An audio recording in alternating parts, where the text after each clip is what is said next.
Alright, guys. It is time for iCast, your freaking awesome replays. It's the final game in today, and probably the one who submitted this replay since they're in my clan. They also said choo choo. I think the Soul Train might be coming into the station for this one. Up here in the top right-hand side, in the blue, bringing in an old school blast from the past strategy. It is Taste the Bacon Sarathas. So, of course, this is the old school challenge. Players trying to bring in something from yesteryear. Down in the bottom left, the Zerg player, it's X Crimson X. I wonder if the Zerg player understands what choo choo means. Now we're gonna see a forge, right? Gateway. What are you updating the build for Legacy of the Void? Wasn't it always a forge expand in Wings of Liberty, the classic Soul Train? We're gonna see an updated version of the Soul Train, I believe. The Immortal Sentry, all in attack here from Sarathas. Of course, the build order, which did end up winning parting the World Championship. As well as, he won a GSL, right?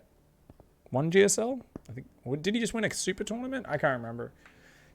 That's such a long time ago. But parting was insane back then. Oh, just having a little stretchy stretch. How you doing, Doge dude? Thanks for the Twitch Prime sub. Welcome to the pigsty, my friend. Oh. And we are going to see that gate next this opening. Nice early probe scout from Sarathas is like, oh yeah, just hatch gas pool. We'll go block your third. Now this drone's like, dude, I want to get a quick third. Now, are we going to see the pylon block? Cybercore does go down at home. Wait, what are you? Oh, you're hiding? You're not going to block it. Okay, Crimson's going to go for that super quick third. Personally, I'm a big fan of letting people take that third. Because unless you're playing a top tier pro gamer, usually this third base puts them behind. Because they need to like hit the next minute or two of their build order perfectly to take advantage of it. Because that means you don't have enough minerals to start both queens. So first of all, that queen's meant to build from this hatchery. So that's already a mistake on the build order because you want the injects to come out here where the drones pop out closer to the minerals. So already one mistake.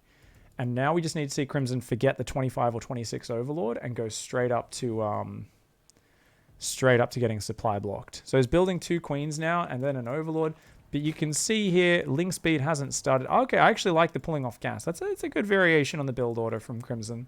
A lot of people like this this opening, and they almost always do it really badly. I'm actually giving Crimson pretty good marks so far. 4 lings this early probably wasn't necessary. Probably could have away with 2 or delayed them completely. But overall, yeah, starts link speed not too late.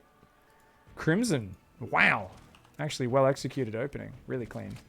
Back at home, robotics is, of course, on the way here for Sarathas. A second gateway to finish the wall off. Already building a very early sentry and a stalker. So, look at... Yeah, well, you know we're going to see the hallucinate on the high ground. So, if he tries to hide on the pillar, the stalker, I think he's just going to hallucinate to provide high ground vision. The stalker and the sentry can kill that overlord, and then you can go scout with the hallucinate as well. See if you're playing against anything really weird. Or you can just save the energy for more force fields if you want. We'll see how it goes. Now, I would imagine we're probably going to see 2 Immortals, a whole bunch of Gateways, a Warp Prism, and then go in and kick ass. There we go. The hallucination does come out. The Sentry's just going to tickle beam that Overlord. Tickle beam to the butt. It's the G-spot of the Overlord. It does literally explode. Probe comes in for a scout, sees a lot of drones, pretty regular stuff here from the Zerg, who's just chilling. This Zerg's like, yeah, man, just chilling, having a good time. Oh, you've got a Robo. A Robo being chrono boosted. That looks a little frightening. That Prism's not very early, though. I think there was a bit of downtime on the Robo while they were clearing up the Overlord. So Sarathas is getting more gateways now, but they also both get spotted. I mean, these are pretty big tells of aggression. Let's go to Crimson's camera. Baneling Nest. Oh, he's going to try and respond with Ling Bane. Now, Ling Bane... If you get the banelings on the sentries, you come in with ling surrounds. Amazing versus sentries, adepts, zealots. Lings great versus immortals because they don't take bonus damage. But if Sarathas has sick force fields, like it's going to be really hard. These immortals are a little bit slow to get ready. Really needs to be dumping chrono into that robo. No gases on the natural. Now, is that Prism going to go harass? It is. So he's going to do a first wave of Prism harass. 3 sentries and a stalker, queued up to hit the main base, be annoying, and then we're going to see these immortals and a bunch of units rally across. Now, 47 drones. Crimson's economy is insane. I think Crimson does need a 4th base and a macro hatch just to keep up production. If you're defending with just Ling Bane, it's very lava intensive, You actually need to get at least a 4th hatch right now off this income. And it's only on 4 queens, so more queens would be great. These units going to come in. Is even warping in a zealot here. He's going to try and take out a queen. Oh, that's cute. Force field? Oh. Ooh. Really bad force field wastes there. I don't know why the zealot got warped out. It's so indecisive. I mean, it's still annoying. It still distracts the opponent. And you'll notice, okay, Lair now comes down. There's just 2 gases, Zerglings, Banelings. I don't know how Sarathas can make this work, honestly. I feel like you need your opponent to attack into a really bad choke point. Just because...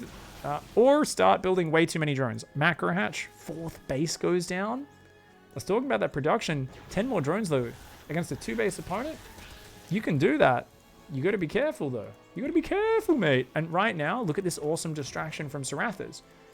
Crimson's so distracted by the Prism, isn't scouting for a 3rd base, isn't looking for the huge follow-up pushes at. Oh my god, 3 Immortals, a pack of sentries, 3 sentries there, 3 in the Warp Prism, can group up and do a giant push, just need to fully wall in. Okay, Saratha's respecting the chance of a run by. Oh, Crimson's map vision is so... Oh no, has no idea this is kind of like sick macro and just 0 map vision. Oh no, Crimson, what are we doing? Okay, he's going to go for a huge run bait. There's no banelings ready. He's still building drones. Going double Evo. Crimson, you got to make units. Okay, Crimson, oh my god, needs to just pull back to the natural, give up this base, run the drones, and buy time for banelings. If Crimson does that, they can win. This Prism disjointed from the push. The army is separated right now. Saratha's getting separated and getting a little bit distracted. The creep is so far out. That gives massive vision. There's no observer, no way of clearing it. Pulls the drones to the gas. Run, run, run, run, run. The drones are trying to get out. 21 banelings morphing. That might be too many. Bane speed's not going to be here for a while. And remember, you need to flank here as Crimson does get a few of these zealots, which is a nice start to the engagement. Oh my god, pull back, pull back, pull back, pull back from the force fields. No, no, no, don't try to go through there. Oh my god, half the army gets trapped on the inside of the force fields. Crimson needs to pull back, needs to be injecting, has missed a bunch of injects, needs to get the wraparound on this, but the units are trickling in, they're getting caught. The Zerglings come around the left, the force fields. Oh my god, the force fields are totally missed. Oh no, the sentries are toast. The Immortals are almost gone as well, but you know what? All the banelings just died. A new Zealot Warping comes in, and those Immortals, their barriers have just all reset. They just came off cooldown. And you know what? New Immortal barriers and a force field on the ramp, and that's the killer. The force field on the ramp from Sarathas. Parting sends his regards from 2012.